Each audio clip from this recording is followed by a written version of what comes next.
Welcome to Nightmare Fuel Stories. Number the night shift, the security monitors cast a blue glow across my face as I settled into my chair for another 12-hour shift at Meridian Tower. The night security position at the city's newest office building wasn't glamorous, but it paid well enough, and the solitude suited me. 3 months into the job, I developed a comfortable routine. Rounds at 10 p.m., midnight, 2 a.m., and 4 a.m., with desk duty monitoring the security feeds in between.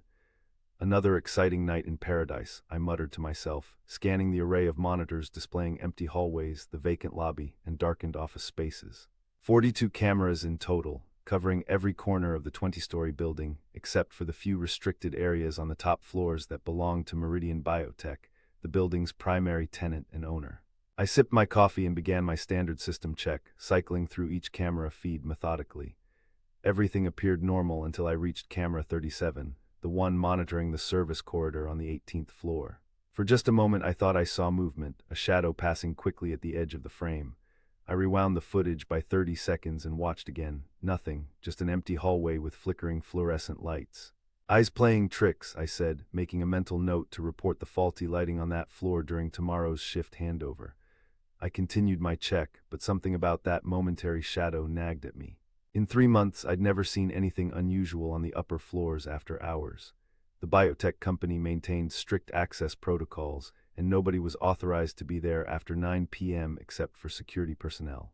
At 10 p.m., I began my first round, starting at the lobby and working my way up. The building was eerily quiet, my footsteps echoing off marble floors and down empty corridors. I'd grown accustomed to the silence, even found it peaceful compared to my previous security job at a busy downtown mall.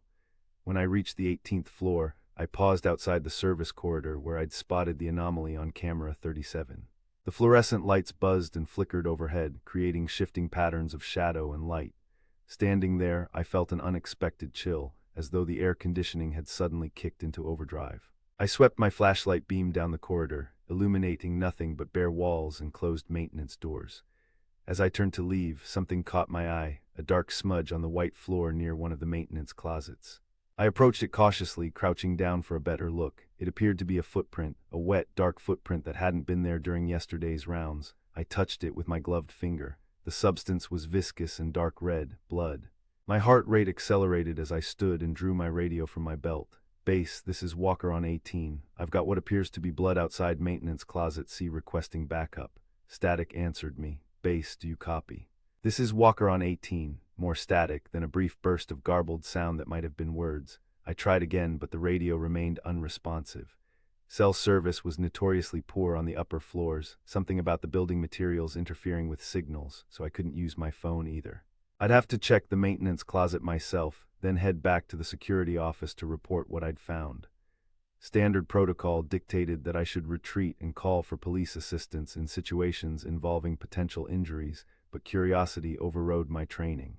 I approached the maintenance closet, noticing more dark droplets leading to the door. The handle turned easily under my grip. Inside, motion-activated lights flickered on to reveal shelves of cleaning supplies, a mop sink, and maintenance equipment. Nothing unusual and no source for the blood trail. I was about to close the door when I noticed something odd about the back wall. A thin seam ran from floor to ceiling, almost invisible unless you were looking for it. It wasn't on any of the building schematics I'd studied during my orientation. Pushing aside a shelf of cleaning products, I examined the seam more closely. It appeared to be a door, concealed to blend with the wall. There was no handle, but when I applied pressure, it swung inward with surprising ease.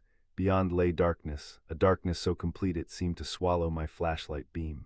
The air that wafted out was cold and carried an antiseptic smell, reminiscent of hospitals. "Hello," I called, my voice sounding small in the vast darkness. "Security, is anyone there?" No response. Just the faint hum of ventilation systems. I should go back, I thought, report this, call the police, but something compelled me forward, one step, then another, into the hidden passageway. The door swung shut behind me with a soft click that sent my pulse racing. I tried to reopen it, but from this side there was no visible handle or mechanism. "Shit," I muttered, turning back to face the darkness ahead. My flashlight revealed a narrow corridor with smooth white walls that seemed to absorb rather than reflect light. The floor was polished concrete, and overhead, recessed lighting remained dark. The corridor extended straight ahead for about 30 feet before making a right turn. I advanced cautiously, alert for any sound or movement. The silence was absolute, broken only by my breathing and footsteps. When I reached the turn, I paused, listening intently before proceeding. The corridor opened into a larger space, some kind of laboratory. Steel tables gleamed under my flashlight beam. Complex equipment lined the walls, and computer monitors sat dark and silent. Everything was immaculately clean, giving no indication of recent use, yet the room didn't have the abandoned feel of a decommissioned space. On one of the tables lay a manila folder. I approached it, sweeping my light across the room once more before focusing on the documents.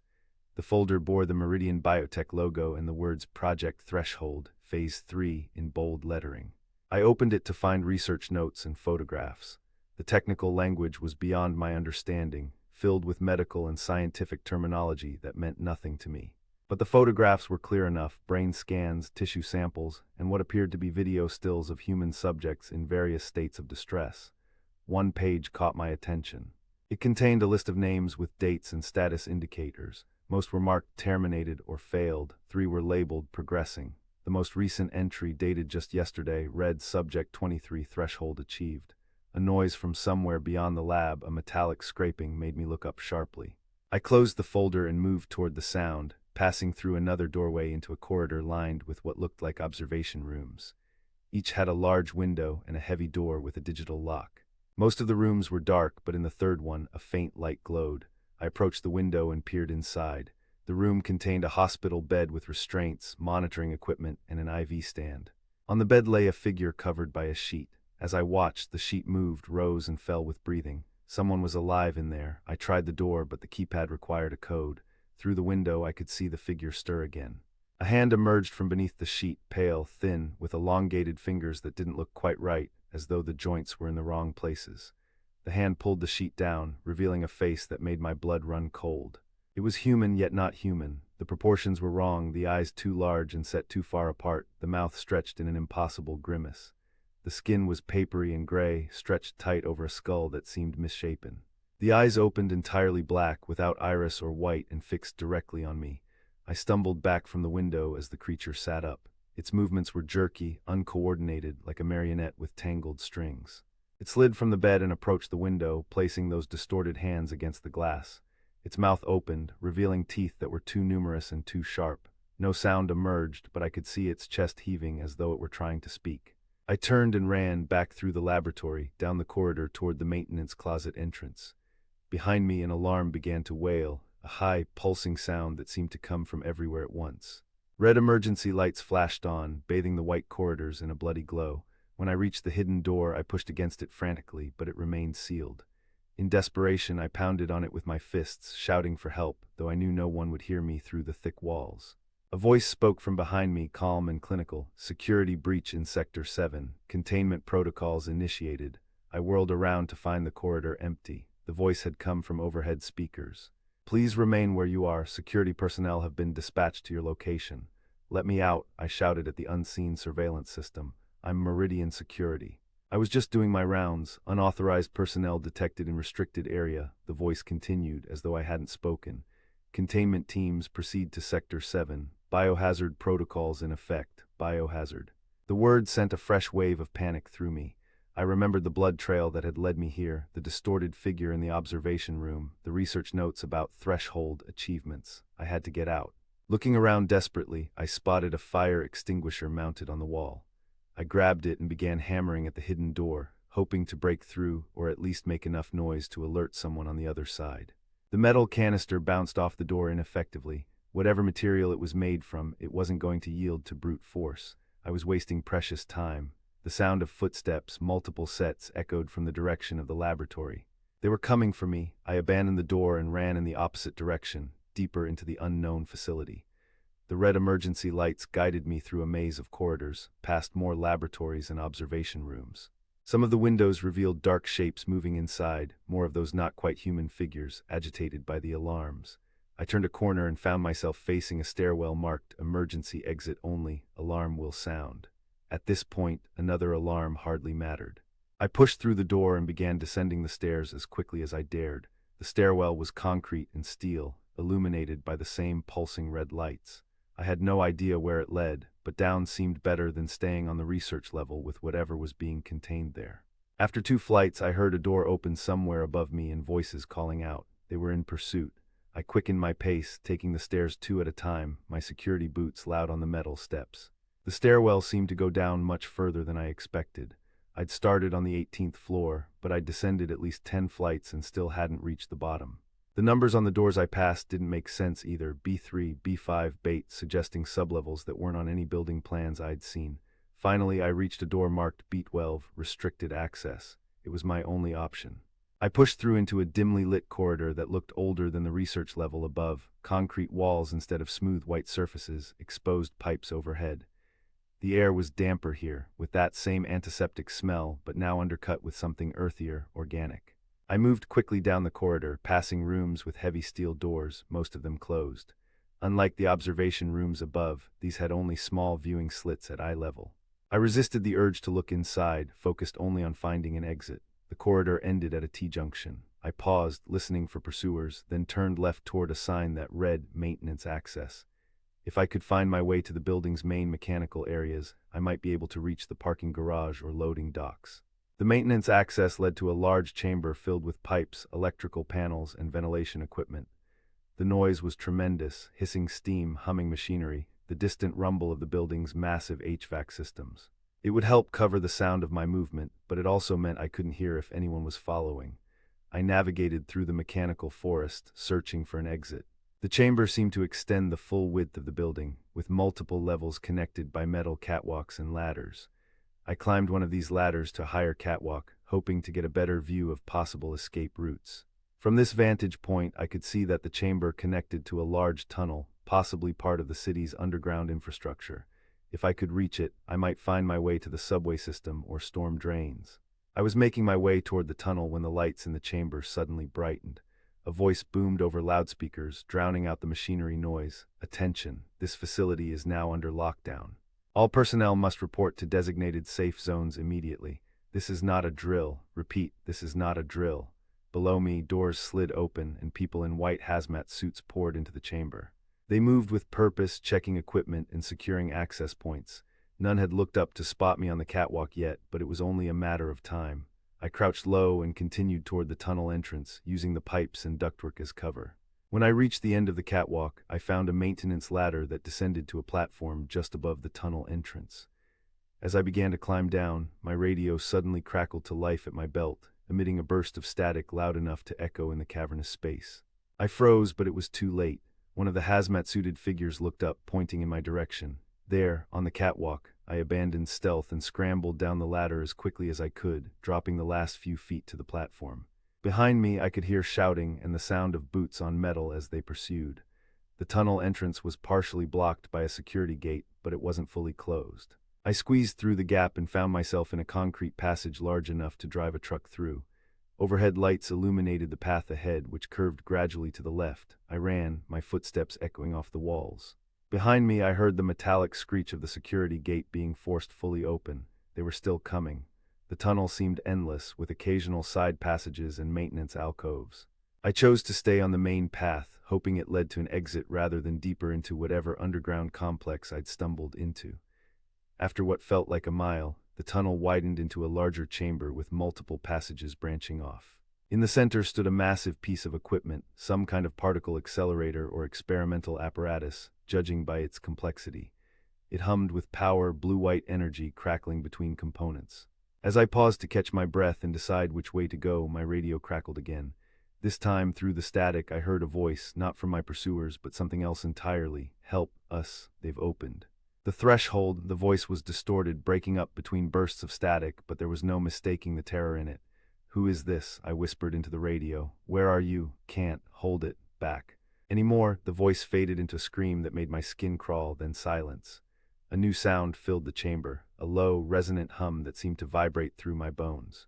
The blue-white energy in the central apparatus intensified, arcing between components with increasing frequency. One of the side passages illuminated with a strange, shifting light that wasn't the red of the emergency system or the fluorescent white of the overhead fixtures. It pulsed with colors that seemed to bleed into one another, blues and purples and colors I couldn't even name. From that passage emerged a figure. At first glance, it appeared to be a man in a lab coat, walking with an odd, stiff gait. But as it moved into the chamber, I could see that something was terribly wrong. Its form seemed to shift and waver, as though I was viewing it through heat distortion. Where its face should have been was a blur of features that rearranged themselves continuously, never settling into a recognizable human visage. It stopped in the center of the chamber and turned slowly, seeming to survey its surroundings though it had no discernible eyes. When its attention fixed on me, I felt a pressure in my head, like the beginning of a migraine. "You shouldn't be here," a voice said inside my mind. "None of us should be here anymore." I backed away, unable to speak, my heart hammering against my ribs. They opened the door, the voice continued. "They thought they could control what came through. They were wrong." "What are you?" I finally managed to ask. The figure tilted its head at an impossible angle. "I was Dr. Andrew Mercer, project director. Now I am becoming something else." As are they all, from the same passage, more figures emerged, lab-coated personnel with the same shifting, unstable appearances. They moved with that same stiff, wrong gait, spreading out across the chamber. "The threshold has been crossed," the entity that had been Dr. Mercer said. "Reality is negotiable now." Behind me, I heard shouts and the pounding of boots. My pursuers had caught up. I turned to see hazmat-suited figures entering the chamber, then stopping abruptly at the sight of the transformed personnel. "Containment breach," one shouted into a radio. "Multiple category, 5 manifestations in Sector 12. We need," his words cut off as one of the shifting figures moved toward him with impossible speed. There was a moment of contact, and then the hazmat suit collapsed to the ground, empty. Chaos erupted. The security team opened fire with weapons I hadn't realized they were carrying, but their bullets seemed to pass through the shifting entities without effect. One by one, they were overwhelmed, their screams cutting off abruptly as they were. Absorbed, for lack of a better word. I should have run, but terror had rooted me to the spot. I could only watch as the security team was eliminated in seconds. Then the entities turned their attention back to me. "You led them to us," Mercer's voice said in my head. "Perhaps that was necessary." "I don't understand," I said, finding my voice at last. "What is happening here? What is the threshold?" "A barrier between dimensions," came the reply. Meridian sought to access the energy on the other side. They succeeded, but didn't understand what that energy was connected to, what it would do to those exposed. The entity moved closer, its form rippling like a reflection in disturbed water. "We are becoming something new, neither what we were nor what exists beyond the threshold, something in between. Are you going to kill me?" I asked, surprised by the steadiness of my voice. "Kill?" The concept seemed to confuse the entity. "No. Death is a transition of a different kind. What happens to us is transformation. Evolution, perhaps." It reached toward me with a hand that seemed to both exist and not exist simultaneously. "Would you like to see?" I backed away. "No. I want to leave. I want to go back to my normal life." A sound emerged from the entity, something like laughter but distorted and wrong. "There is no going back, not for any of us. The threshold, once crossed, remains open. What has begun here will spread to where? Everywhere. The city first, then beyond. Reality is malleable now, permeable." As if to demonstrate, the entity gestured toward the wall of the chamber. The concrete surface began to ripple and flow, like wax melting under intense heat. Through the liquefying barrier, I glimpsed something that my mind couldn't properly process, a landscape of impossible geometries, bathed in that same shifting light. "It's beautiful, isn't it?" the entity said, "the world as it could be, unconstrained by your limited physics." "It's wrong," I whispered. "This isn't supposed to happen." "Supposed to is a human concept," it replied. "The universe has no obligation to conform to your expectations." The other entities had surrounded us now, their shifting forms creating a circle of warping reality. I felt the pressure in my head intensify, accompanied by a high-pitched ringing in my ears. "You could join us," Mercer's voice offered. "Experience the transformation consciously, rather than have it forced upon you when the threshold fully collapses. And if I refuse, then you will witness what comes next. The choice is yours." I looked around desperately for an escape route, but the entities had closed every path. The only opening was toward the melting wall and the impossible landscape beyond. My radio crackled again, drawing the attention of the entities. Through the static, I heard fragments of emergency broadcasts, reports of strange phenomena throughout the building, of security personnel encountering unidentified intruders, of structural anomalies appearing on multiple floors. It was already spreading. The entity that had been Mercer tilted its head again, listening. "It begins faster than I anticipated. The threshold weakens exponentially once breached." The chamber shuddered, dust falling from the ceiling as a deep rumbling vibrated through the structure. The central apparatus sparked violently, arcs of that strange energy lashing out to touch the walls, the floor, the entities themselves. Where the energy contacted, reality seemed to thin, revealing glimpses of that other place. Time grows short, Mercer said. Your choice. In that moment I realized there had never been a choice, not really. From the moment I followed that blood trail and discovered the hidden door, my fate had been sealed. Perhaps even before that, perhaps this had always been waiting for me, an inevitable convergence of circumstances leading to this point. I want to understand, I said finally. Show me what's happening, what's coming. The entity's form rippled in what might have been satisfaction, understanding. Yes, that's how it began for us too. It reached out again, and this time I didn't back away. Its hand, or what passed for a hand in its transformed state, touched my forehead. The contact wasn't physical in any conventional sense. Rather, it felt like a door opening in my mind. Images flooded in: the research at Meridian, the discovery of energy patterns that shouldn't exist, the construction of the apparatus to amplify and harness those patterns. I saw the first accidental breach, the researchers exposed to something they couldn't comprehend, the changes that began to overtake them. I saw their attempts to contain what they'd unleashed, their gradual realization that it was too late, that the barrier between worlds had been fundamentally compromised. I saw the transformation spread from person to person, from object to object, reality itself becoming infected with otherness. And I saw what was coming, the city warping and changing as the threshold effect expanded outward, humans caught in the wave of transformation, the very laws of physics becoming negotiable, malleable. Do you see now? Mercer asked. Do you understand? Yes, I whispered, the weight of the knowledge crushing down on me. I understand. The entity withdrew its touch and I staggered, my mind reeling from the visions. The chamber shuddered again, more violently this time. Cracks appeared in the walls and ceiling, but they didn't look like ordinary structural damage. They glowed with that same shifting light, like wounds in reality itself. It won't be long now, Mercer said. Hours, perhaps. By dawn, the city will be transformed. By nightfall, much more. Can it be stopped? I asked, though I already knew the answer from the visions. No, the process is self-sustaining now. The threshold will continue to weaken until it collapses entirely. Two realities will merge, creating something new. Another violent tremor shook the chamber. Part of the ceiling collapsed, but instead of debris, what fell was a cascade of that shifting, impossible light. Where it touched the floor, the concrete transformed into something that resembled coral, but moving, growing, spreading. You should go, Mercer said suddenly. Witness the beginning. Someone should remember how it started before memory itself is transformed. The circle of entities parted, opening a path back to the tunnel. Why? I asked. Why let me go? Because transformation requires witnesses, came the reply. Because endings should be observed, because you in your unaltered state are the last connection to what was. For now, I didn't need further invitation. I ran for the tunnel, not looking back, even as I heard the chamber collapsing behind me. The tunnel itself was changing, the walls flowing like liquid in places, sprouting crystalline growths in others. I ran past it all, focused only on distance, on escape, though I knew from the visions that there was no true escape to be had. I emerged eventually into the parking garage beneath Meridian Tower. It was chaos, cars with their alarms blaring, security personnel trying to evacuate employees who had been working late, confused voices shouting questions that had no answers. No one stopped me as I made my way to an exit. Perhaps in my disheveled, dust-covered state, they assumed I was just another evacuee. Or perhaps they were too preoccupied with the strange phenomena already manifesting, the flickering lights, the occasional ripple in solid surfaces, the momentary glimpses of something else overlaid on reality. I emerged onto the street to find the night split by emergency lights, police cars, fire trucks, ambulances converging on the building. Above, Meridian Tower still stood, but strange lights pulsed from some of its windows, and the very top of the structure seemed to waver, as though seen through intense heat. I walked away, moving on autopilot. There was nowhere to go, nowhere to hide from what was coming, but some primal instinct drove me to put distance between myself and the epicenter. As I walked, I noticed small signs that the effect was already spreading beyond the building. A streetlight whose illumination shifted through impossible colors, a fire hydrant that seemed to be breathing, a section of sidewalk where my footprints remained suspended slightly above the concrete. My radio crackled one last time. Through the static, Mercer's voice, more distorted now, less human, spoke its final message to me. Remember what you were. Remember what we all were, until you can't anymore.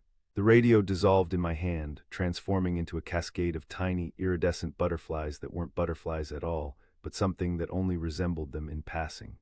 They swirled around me once, then dispersed into the night. I continued walking as the city began to change around me. In the distance, I could hear sirens, shouting, the occasional scream. Above, the stars pulsed with new rhythms, and the moon's familiar face began to shift into something else entirely. By morning, as Mercer had predicted, the transformation would reach across the city. By nightfall, much further. and there was nothing to be done but witness it, for as long as I remained myself enough to understand what I was seeing. I walked on through the changing night, the last unaltered observer of the world that was ending, the only conscious witness to the birth of whatever impossible reality was taking its place. And somewhere deep inside, beneath the terror and despair, I felt the first faint stirrings of transformation beginning within me too.